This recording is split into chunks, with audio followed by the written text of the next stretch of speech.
Rien ne va plus en Europe, c'est tout à fait logique. Nous sommes dans une société de bras cassés, il n'y a pas d'autre mot. Donc je te mettrai l'article là et on va le lire ensemble. Face au danger de mort de l'industrie automobile, l'Europe réagit. Donc il y a pas mal de vidéos là-dessus. Donc par rapport aux nouvelles normes CAFE, par rapport au CO2, etc., etc., on se rend compte que finalement nos constructeurs automobiles ne sont pas prêts.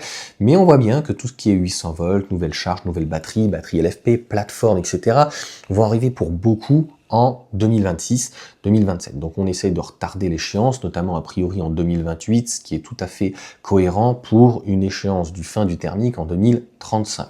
Donc on va penser à Mercedes qui arrive avec cette plateforme MMA, on pense aussi à BMW, on pense à Volkswagen qui va arriver donc avec des nouvelles plateformes logiquement avec Rivian, si tout se passe bien, puisque c'est un Américain et il n'aurait plus des subventions avec donc le gouvernement Trump. Et puis en France, pareil, Renault, qui va arriver donc très très bien avec donc logiquement le 800 volts et tout, Valeo. Et Valeo qui est en détresse, donc qui, je crois normalement n'est plus à son siège à Elancourt qui a vendu, etc. Si c'est Elancourt à cet endroit-là de mémoire, mais en gros voilà, c'est dur. Pour Peugeot, Stellantis, c'est beaucoup plus compliqué puisqu'on n'entend pas parler de 800 volts, on n'entend pas parler de nouvelles plateformes et on n'entend pas parler donc d'une réorganisation. Donc concrètement, je pense que ça ne sera pas avant 2030.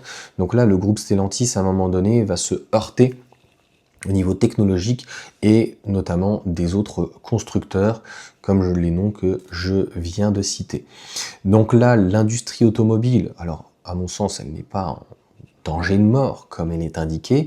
Les chiffres ne sont pas bons, que ce soit pour les véhicules thermiques, électriques d'une manière globale. Les prix ont explosé, que ce soit même des petits véhicules comme une Dacia Sandero, qui était à 8000 balles et aujourd'hui qui est à 14 000 ou 13 000. Enfin, tu m'as compris, même si elle est à 11 000 prix de départ.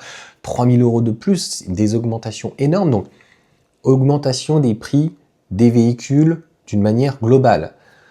Un budget qui se tarit de plus en plus d'une manière globale. Même s'il y a du fric, ça on y reparlera, donc ils vont finir par taper sur les comptes, ceux-là. Ouais, on est en guerre, il paraît. Donc, avec un marché finalement qui est continuellement en baisse et des véhicules électriques malgré toutes les aides, finalement, je l'avais dit, hein, quand j'ai commencé à faire des vidéos, c'était il y a plus d'1 an et demi, j'avais dit la mayonnaise ne prend pas. Et j'avais dit en 2025, là maintenant, donc il y a 1 ou 2 ans, j'avais dit si avec toutes les aides il y a, on n'est pas au moins à 30, 40, voire plutôt 50% de voitures électriques vendues, eh ben c'est qu'on a loupé le coche. Et en France, on est aux alentours de 17%. On n'arrive pas à dépasser les 20 pour le moment. Donc c'est plutôt bien.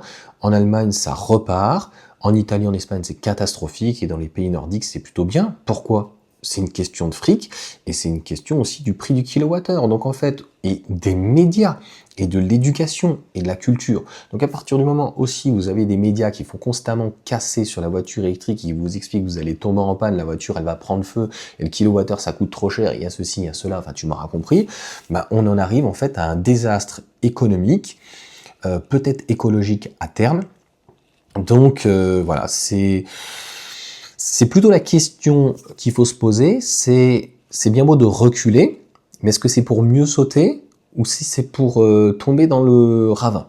Je pense que pour l'industrie allemande, c'est assez clair, comme je viens de l'expliquer avec BMW, les Neue Klasse et la plateforme Mercedes, je pense que ça va aller beaucoup mieux, en tout cas sur le marché allemand, français et Nord-Europe, Volkswagen aussi est très très bien situé et se vend très bien. Pour Renault, qui se sépare depuis longtemps, donc qui s'est séparé avec Nissan qui sait pas trop où il va, ça se trouve il va revenir avec Renault, enfin j'en sais rien, bref. Renault se retrouve isolé, surtout sur la partie donc voiture électrique. Dacia se vend plutôt bien, mais bon, tu vois, la Spring, il y a un renouvellement qui est prévu donc avec la Twingo 4.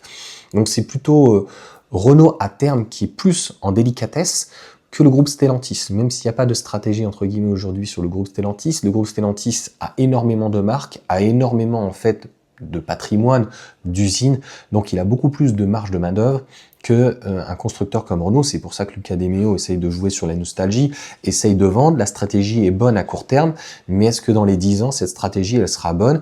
Parce que, encore une fois, il faut de la marge, mais il faut du volume. Et s'il n'y a pas assez de volume, bah, concrètement, ça va pas fonctionner. Voilà pour ce que j'en pense. Je vous souhaite une bonne journée et puis on se retrouve pour une nouvelle vidéo.